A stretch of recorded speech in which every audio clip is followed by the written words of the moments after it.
Hey there, this is Alex with Gray Area. Welcome to our series Spotlight, where our mission is to build a bigger and more united house music community by sharing new and exciting artists, festivals, and event brands with you. In this interview, you hear from Reelow, a Hungarian DJ and producer. We'll talk about how he fell in love with dance music and used to use his lunch money to buy records. Be sure to like this video and subscribe for more interviews just like this. How's it going today? I'm good, man. It's 1:30 p.m. here in Tulum, Mexico. I'm here being on a couple of weeks after my US tour. So just chilling, making some music, It's really warm, really crazy warm in Mexico at the moment. Yeah. So I don't know if you can hear the AC, but I'm just chilling under it. Otherwise, I would be dead by now in 5 minutes. It's crazy. Damn. Yeah. Well, at least there's good weather where you're at. Beautiful weather, man. Very hot.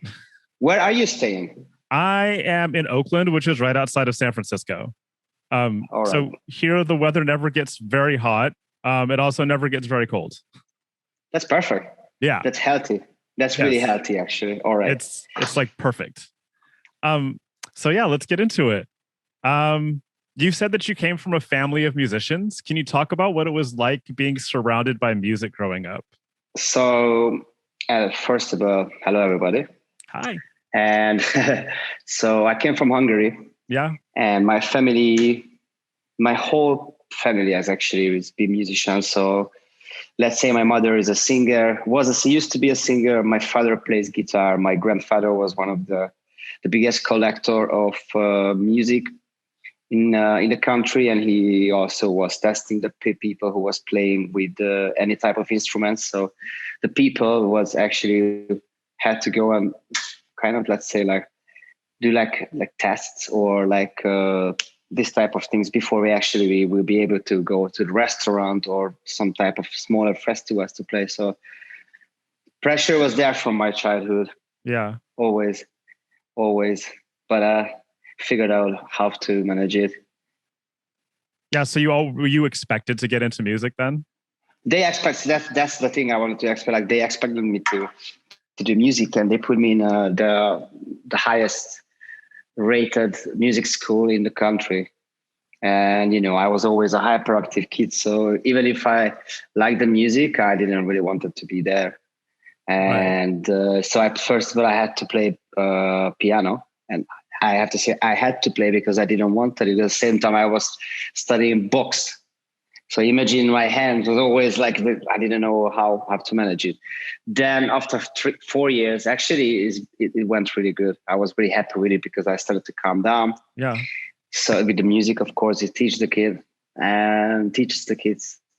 Then I did the trumpet, which was already, a different person, different teacher. And, I was actually in a band, in a symphony band for a few years. Then I started to realize, okay, this is beautiful, but I went to my first rave when I was really young. So it's been I was 14 years old. Yeah. Then I had my first cigarette. I had first, everything which I wasn't supposed to do. Right. I started everything super early. So my teacher actually figured out hey man, so I can smell you smoke. For this type of instruments, you can't do that. So you have to decide. So what you want to do? You want to be a DJ, or you want to play your instruments? And I say well, it was nice to learn from you, but I'm off. I'm out. So I started. I bought my first decks, bought my first speakers and the mixer. So everything started when I was 14 and a half. Then that was the story. It's so interesting that your parents kind of kept pushing you to do music. How did they feel when you decided to go into DJing and not the quote unquote family business? Yeah. So let's say the first few years, they wasn't happy, of course. Right. Because they thought, okay, this guy what is techno? Back in the days in everywhere in Europe, not just in Hungary, but techno was everybody thought it's all about, let's say, the substances. Right. Let's say the alcohol and, all of these things. And I wasn't that boy. But they didn't really see in the art of this thing. So I had to prove them wrong. And in 2-3 years, they actually seen okay, it's actually going good. So my mother to my first, let's say big gig when I was like actually just 18. So that was a big thing for me, you know, like, all right, mother is here, my dad is here. And it went really good. That was the first and the last time they came, because they said, it's beautiful you do that, but I just can't go with it. It's not for So they you. It support wasn't for everything. them. No. But you know, everything turned out really good, and still today they're just saying like, you did the right decision, because you know whatever you do, it makes you happy, and makes you healthy, and you know, healthy, wealthy, whatever how you want to call it. Yeah. Reach as a person, here, in or out, whatever. It's just do it, and Absolutely. it happened. That's beautiful. It's good to hear that they came around and finally started to understand what you did. Yes. I remember I was really happy for that too, because the first few years was tough. You know, I had to say like, okay, I'm going to do this and that. And they said like, no, we know what you're doing, because you actually spend all of your save money on records or tapes, because first of all, I actually bought tapes, then CDs, you know, right. And then it was like, why you don't have a shoes? Now I have to buy you another shoes, kid, because you spend everything on these things. I was like, yeah, because that's important. I mean, I like kicks too, but I think, you know, I have to invest. Right. I understand you used to use like your lunch money they gave you on records too. Yeah. And I've been mentioning this to the people, to the other generation, and they couldn't believe it, because, you know, these days the music is just so, let's say, cheap to find it. You go on internet and you say like, all right, I'm going to download this and that. But back in the days, you really had to go queue in the record store. Right. Or, you know, like being the cool guy. Otherwise, even if you had money, you just say like, no, dude, no, you suck. You just can't. You just have to do the right things, and you have to spend money on it. But that's the beauty of it, because it makes you feel, you know, the power of music. And you know, nothing is free in this life, even if you think it's free, but it's not. So I learned, that was a different time. No, absolutely. I feel like there might have been more value placed on music because you actually had to spend so much more money on it. I mean, when you had to spend $15, $20 on a CD, or $10 on one piece of vinyl that only had 2 songs on it, you really had to be sure that you were getting the thing that you wanted, because you know. Exactly. And imagine when you had like only like 5 copies in the whole country. Right. And you had to go to the place, and then you had a scratch on it, and you were like, I don't know, for 2-3 days, you were like, okay, this is it. That's it. Then you even try to be cheeky. Do you know who has the other copy? And you try to even change it, everything. So it's just, just everything. It was, the whole package was a journey. And I don't feel old, because I'm just 34 years old. Right. So I feel super young. But, you know, in the last 10, 15 years, the whole industry's changed like incredibly. So, Absolutely. Yeah, I'm happy I've been in part of this both thing. Well, that's good. It's good to have that perspective. It's definitely good to have that perspective. Yeah. What was the dance scene like in Hungary, and why did you decide to move to London? A really good question, because the dance scene was actually really good the late 90s and till 2005, 2006. Then it started to be really bad, because, you know, the economic went down. The people wasn't able to spend money on the clubs, thanks to the politicians. Right. And, you know, I started to produce music when I was like, I don't know, let's say like in 2009, 2010 was the first years when I was like, okay, I don't have the first DAW system. Right. And I say like in 2-3 years, I figured out like whatever I'm going to do here in this country is never going to be the one I actually am capable or I want to achieve. So the country always had a good scene and a lot of talent, but the support to each other, it really missed. So like, you know, if we're talking about the UK people, for me, one of my favorite, because they actually really support each other. So, you know, they love each other's music. They're not insecure, because they have the power. I don't know how can I explain myself, but in my country, everybody was like, you know, like, okay, so if this guy is talented, let's kill him, you know, right? He's ways. And I didn't like that. I didn't like that vibe, because, you know, once you are good it's something, people have to admit it, And if someone better than you or more, I mean, just like have more, but not better, I don't think so. There's like you can compare anybody, but has more patience and faith in these things. So you just have to give it. Okay, that you can take it away from the person.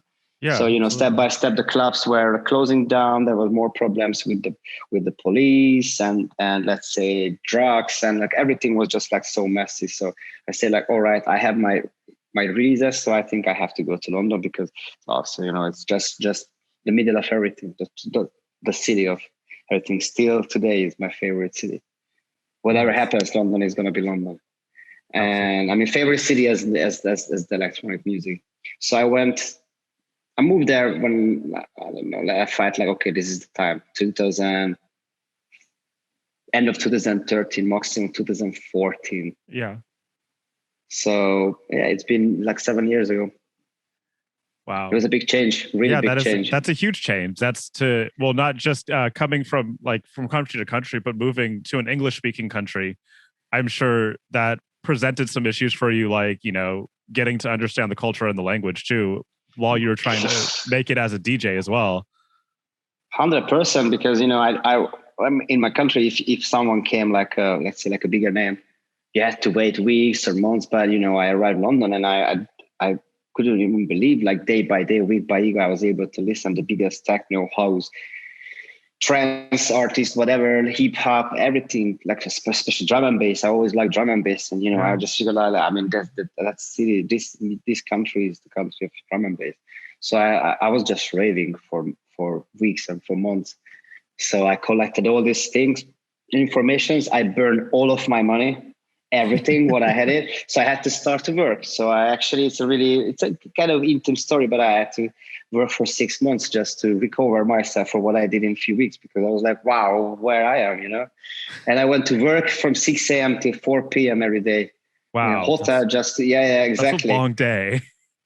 A really long day. So I did that in a 5-star hotel. Then I went home and I was producing the music. Then I said, okay, so London is a big city. It's a huge machine. It's like if you don't do the next step, it's gonna eat you. It can just like, okay, you can be whatever how talented you are. You can be the best producer, the best DJ. If you don't have the right people around you and the right, the right amount of luck and money, and this type of things, then you're just gonna be there and you're just gonna keep burning yourself. So I say like, all right, let me work. Let's make some money and let's just move to Ibiza. Then everything was like, everything changed. And why Ibiza? I mean, of course, it's obvious why, but what was behind the move from London to Ibiza? Was it because you were getting more successful and you wanted to be closer to clubs, or were there other reasons? Well, first of all, the season in Ibiza is a special thing. I've been there before I did a decision, and I've seen, I felt the vibe, the atmosphere. It was always a famous thing, but once you're there, you feel like, okay, that's home. It's like, okay, this is where I want to spend the rest of my life. And basically, I was there for 2 years, and from club to club, from after party, from villa to villa, met with a lot of people, and made everything what made me happy. And Ibiza is still there, still exists, and I believe it's gonna come back at one point because thanks to this pandemic, which I don't really want to talk about it, but right now at the moment we don't even know if if they will open up for the season. Probably not, but maybe for the next season. But Ibiza is just one of the most special world on the planet, I think. Absolutely. You started off at when you first started listening to dance music or buying dance music, you bought one of your first records as a trance record. And then you suddenly moved through a bunch of different things, and you ended up on house music. Can you talk about like why house music is so important to you, and what is it about house music that you became centered on that? That's a really good question, because I think it's just a generation of music also. I always believe that all this type of genre of music has like a circle. I don't think so. I mean, I cannot say one day I will be back for trance, 100% no.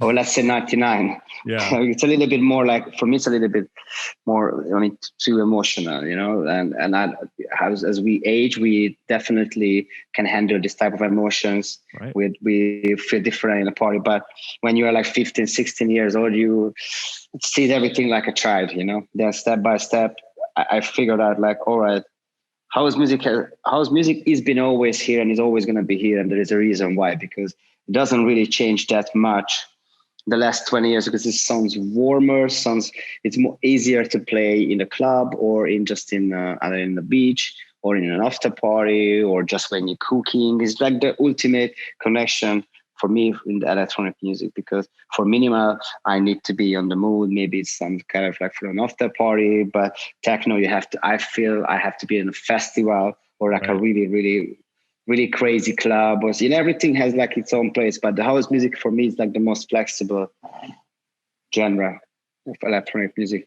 That makes sense. That's, it works in every situation. Yeah. And it's just sexy, it's just the funky, because as I said, I played instruments and everything comes from the blues, funk, a little bit of hip hop, and the house music is using all of these samples. So basically, I think it's interesting you bring up you playing instruments. How is that like background in classical music and like an actual music theory background played into how you work as a producer? It helps a lot, to be honest, because the music knowledge always helps. But you can never say like, okay, because I played some instruments back in the days, I know how to do it. No, you have to keep teaching. You have to keep studying stuff, because you also once you feel like, okay, I know how to play on these instruments, you want to know how to play on other instruments, and you figure out like how small is your knowledge. And just step by step, of course, it's easier to play some chords and stuff like that, but it's never enough. It helps, but sometimes it doesn't even help, because the musical knowledge actually sometimes make you feel shy, because you're like, wow, because you actually have a picture about it, like how many talents around the world who actually doesn't even want to show off. They just play and they just find them in a small bar, and you say like, holy crap. I mean, seriously, like, and I'm showing off in a place or a festival. I've played for 10,000 people because I can play 2 chords. And I'm like, wow, I'm the musician, So sometimes it's better to be just like, you don't know anything about it and you just do it. Yeah, no, absolutely. I mean, it's interesting because you can't teach somebody, like you can teach somebody how to play music, but you can't teach them how to feel it. Word. Yeah. But you're also right. There's so many like amazing musicians that are playing in dive bars or in tiny little places all over the world, and nobody may ever hear about them. And you freak off. Yeah, and dance music is as compelling as it is. It's quite simple, and it's amazing that we've been able to take up this place where you can play on like a massive stage in front of thousands or tens of thousands of people, based on really, really non-complex music. True, 100% true. To be honest, that's the thing. Well, actually, my family, or maybe other young DJs' family, kept saying like, yeah, but this music has nothing. It's just a simple thing. But look, right now, even the pop music is actually inspired by house music. Yeah, house music has been always here and always gonna be here. That's why I wanted to tell you this also. What I was thinking before this thing, like, look, what I've seen during this year, more than actually 1.5 years, the smaller events, the underground events never stopped going. I've been in some illegal raves. I've seen some parties. I've seen some friends, but there was underground music, because if you see the big stage, the EDM artists, because they requires a lot of people, a lot of money, investors and everything. Right. It's just never broke. But look, what is always going to be here is the underground, and underground is always inspired by the real music. Let's say not, okay, I don't want to be like this, everything is real, but like the music, so it's never going to disappear. Well, that 1.5 years actually teach me and believe it more, which is beautiful, because that's all we got. Music. End of the day, you see whatever. I mean, who knows what's going to happen tomorrow?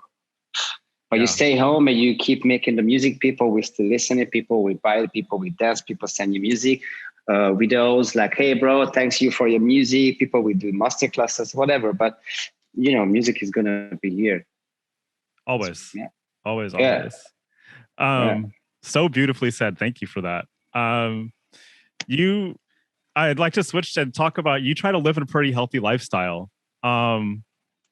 You try, I know it's something that you at least think about.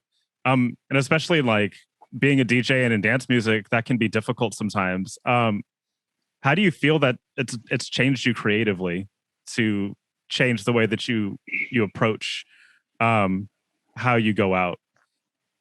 So to be honest, before the pandemic, everyone, especially because we didn't know what's going to happen in the future, but I already had a plan. Like, okay, I'm like an endurance guy, so I planned this career, this thing, for the long ride, not the short ride. So if you want to be here for long because you're really enjoying, you just don't want to get money and just invest in something else. But if you really like this thing, you're like, okay, I have to be healthy. I have to be around for long. So, you're going to balance your life.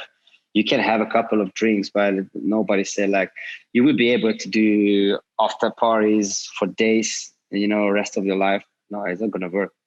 So, you have to do a lot of sports. You have to eat really good. You have to read. You have to meditate. You have to do some proper yoga, some travels, which is just disconnection, from all these things, because we are in the studio almost every day. Then what we do, we going to the club, a lot of people just talking to you. You actually sometimes even traumatize, like, okay, so what the fuck is this person?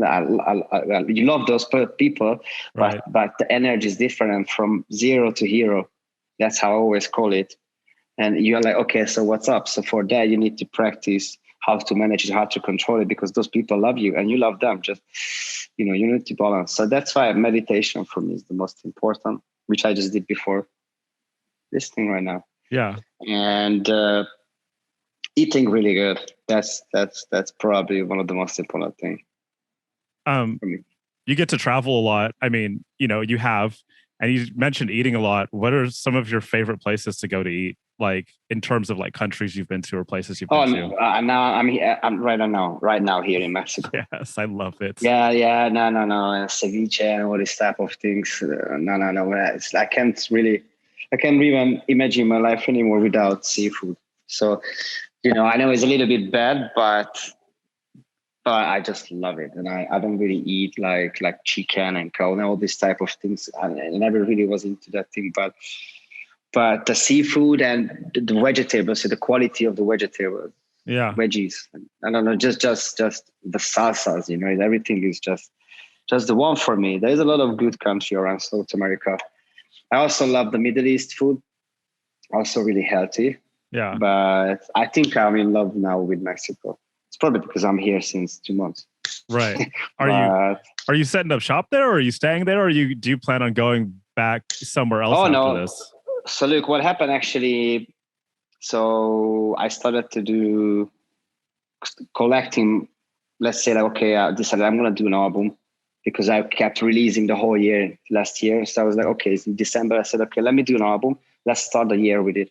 And I wanted to release in January and just come here to Mexico and have like a kind of like a Tulum season, because I never did it before. But end of the day, I ended up 2 more months in Barcelona in my studio with an album, because I was like, okay, I have to do better, because I wasn't on the level I wanted. Right. So I came in March, which I thought in March, April, Europe is already gonna be a little bit like eased, so like way better situation. But then March, still they were talking about a new resurrection, like new lockdowns stuff. So I was like, okay, bye. Yeah. Because I already had COVID 2 times. I already seen a lot of people healthy, and we were just like bored. Like, okay, so this is never ending story. So, and I kept saying these people here in Mexico, good life, good weather. So I was like, all right, bye. So I decided to come here, and I'm going back on the 1st of July probably, or something like this, because want to see family, friends back in the studio. And also I have some festivals and club events and things are starting to come back. So it's the perfect time because, I don't know if I was able to stay in Europe anymore before summer, because I was like, okay, now it's been more than 1 year, so no, I can't stay there. So I came here. I had a lot of parties. I had a lot of good time. I met with a lot of good people, new people, old friends, new friends. So really excited to go back to Europe, to be honest. So you're feeling refreshed going back to Europe 100%. Time. Yeah. Yes. Yeah. But I still have 1 month, exactly 1 month. So now I'm creating new music and doing some other stuff, because the tour in the US was 3.5 weeks. I think it was really intense, beautiful. Now I still have some local gigs in Mexico, which I'm extremely happy for it. I still can't believe, some of my friends, they said like, bro, I didn't play 1.5 years ago and you're just chilling there. And I say like, well, I think some of these things is thanks to luck, or let's say thanks to the management, but it's mostly is you, because you invest in yourself. You say like, all right, I'm done with this.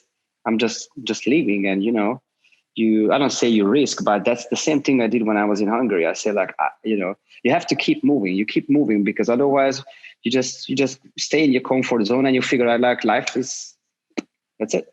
Right. Do you think, do you think taking risks has been something that's been beneficial for you? Yes, always. I like risk. Yeah, I love it. I love it. That's sadly kind of sometimes I went too much risk with some stuff, but it is how it is. Well, yes, and you learn from those experiences, right? Oh yeah, look, without the failures, we are no one. And I like failures, because then you're gonna do the next time. If you are smart enough, if you keep doing the same thing, well, that's a problem. Then you probably have some issues with your memory or with your attitude. But if you learn from the failure, you just have to be thankful for the failure, because otherwise, it's better to do it now.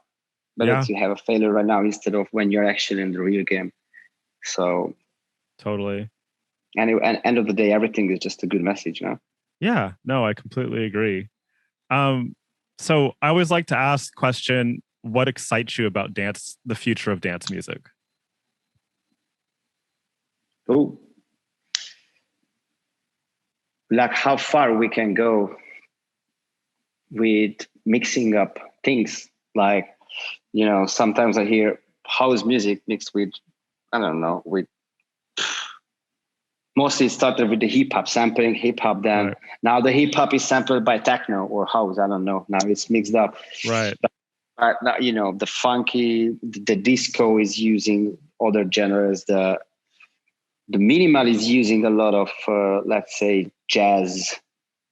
I don't know. It's just really exciting. Like, okay, how far we can go with that? Like, what is going to be like 10, 15 years? Because probably it's going to be something like, as I say, like it's a circulation, but it's always changing too. So I cannot say like it's always going to be the same. Like tribal music 15 years ago, Cubes and Sabalos, it's not going to be probably the same in 15 years. But still, I think we're going to keep some elements.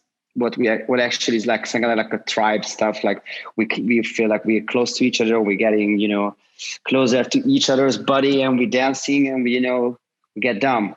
Yeah.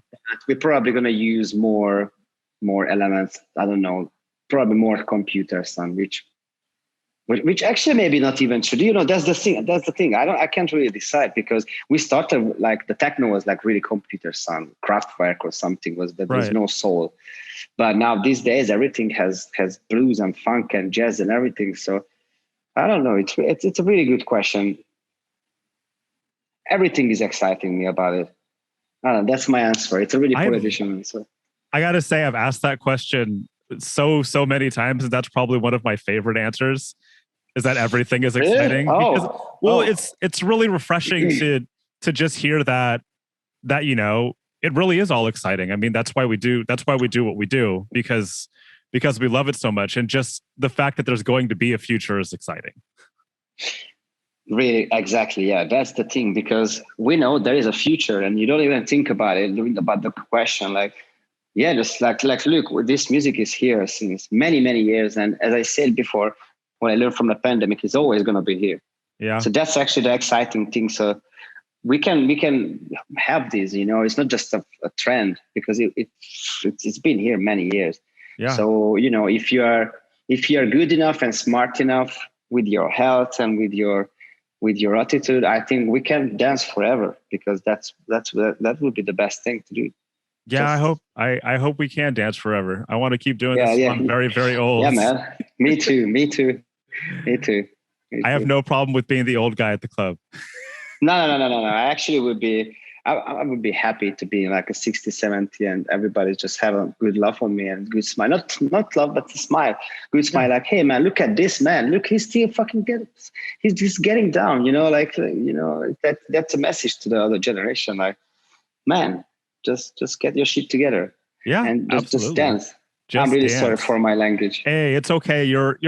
It's like a podcast, man. You can say whatever the fuck you want. Oh, cool. Fuck yeah. Cool. Yeah. I mean, yeah. You never know. Absolutely. All right, cool. I really like your thing in the background. The tapestry? Oh, yeah. Mm-hmm. Thank you. I'm usually looking at it when I'm working on the computer, and I like having beautiful things to look at. I would be happy if I had something in this apartment, but I don't live here just 2 months. So that's why it's a white wall. Probably that's why I'm missing these things, because I have stuffs in Barcelona like this. Okay, you got it. You home. You're in your studio. Yes, this is home. This is definitely home for me. Well, soon. Well, that's all I have for you. I'd like to thank you so much for taking the time out to talk to me today. This has been great. You had a lot of awesome things to say, and I really appreciate, I appreciate your music, and I appreciate you being so open and honest with me. Thank you. Well, thank you. I'm really looking forward to the future as we talk about it. Thanks for having me, because, every little conversations just makes me feel like, the interest between the audience and between me it's always been here and just getting bigger, which is exciting me. So looking forward to give more music for all of you. Me too. Thank you so much. Thank you. All right. I'll be talking to you soon. Bye. All right. Thank you. Have a good one. Bye-bye. You too. Bye.